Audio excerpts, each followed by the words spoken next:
Greetings from the Erie Coast, this is Mad Shad. Freya Vigi, may Freya bless on this wonderful Friday. I am off today.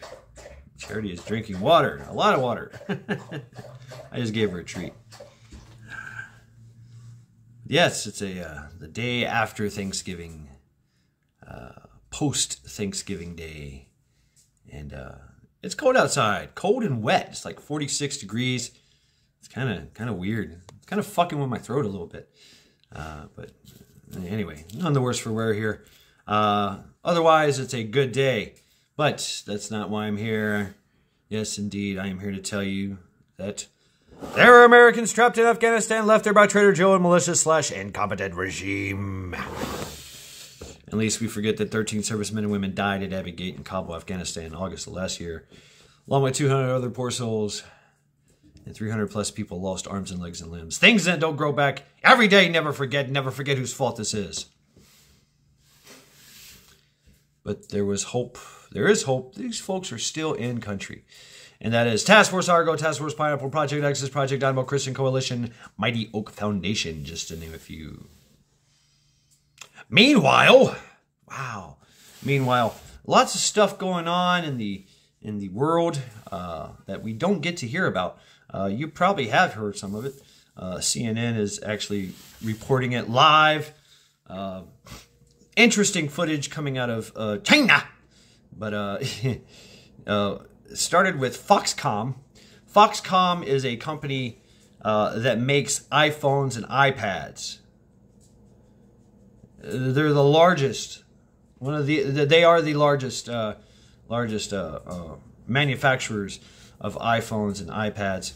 And so what they have there is basically a slave-driven labor force that lives in their massive facility. This thing's huge.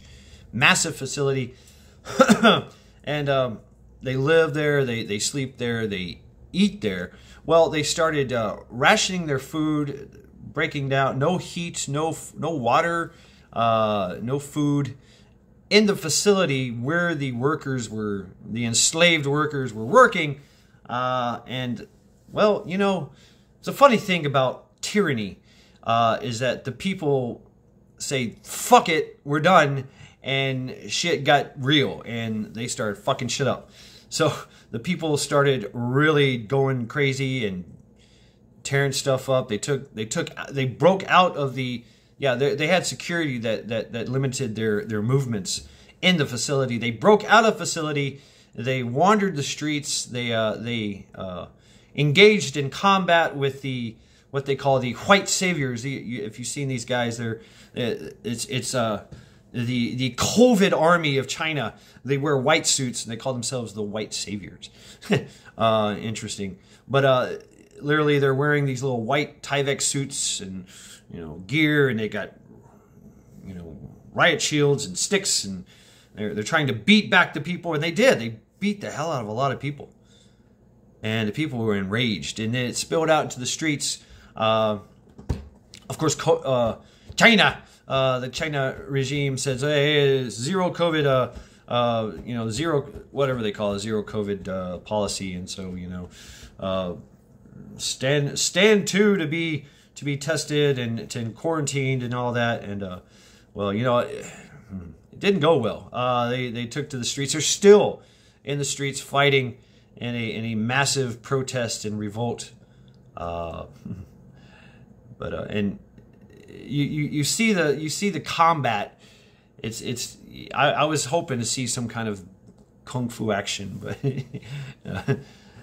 basically all I seen was really some limp-wristed smacks with sticks, puny sticks at the best. Not really good for melee weaponry, but hey, they're they're doing stuff. I seen an interesting during one of the assault on the white saviors lines. The people were literally taking. They had tarps and things and barricades. They took it all and threw it and started throwing it at the line and just kept advancing and pushing the saviors back with the debris, just throwing it, advance, pick it up, throw it, advance, pick it up, throw it, advance. And the saviors were like, ah, help, help, you know, holding up their little shields. And interesting tactic, to say the least, coming from the people of China, the oppressed people of China, of course. So, yeah, lots of things going on. What else? India. India is posed to really get into some weird shit here.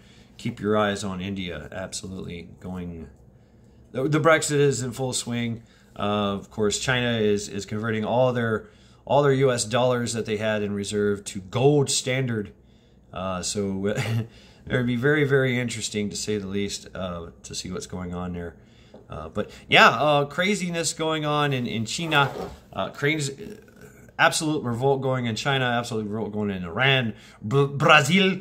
Revolt all over the world, and this major pushback against this new world order kind of thing, this elite cultus, as I call them. But yeah, meanwhile we carry on and pay our taxes and fund this whole goddamn thing, especially all the money that we're sending to Ukraine, the Uker, to be money laundered. That's the big thing, y'all. That's the big grift. Let's have a war with Russia, and then let's send them all their money. Let's send Ukraine all our money, taxpayer money, all our equipment, all our everything, you know, all our weaponry, and then let's money launder that into something else. You know, hey, FTX. Yeah. So otherwise, that's life. That's life on the world on the grand scheme of things, in the world scale. Revolts everywhere. Eastern Europe, Middle Europe. You know, they've still been protesting in France, in Germany, in Italy, in Spain. Everybody is up in arms. Kind of. I say that figuratively because they're. You know, their melee weapons suck, and of course, there's no real,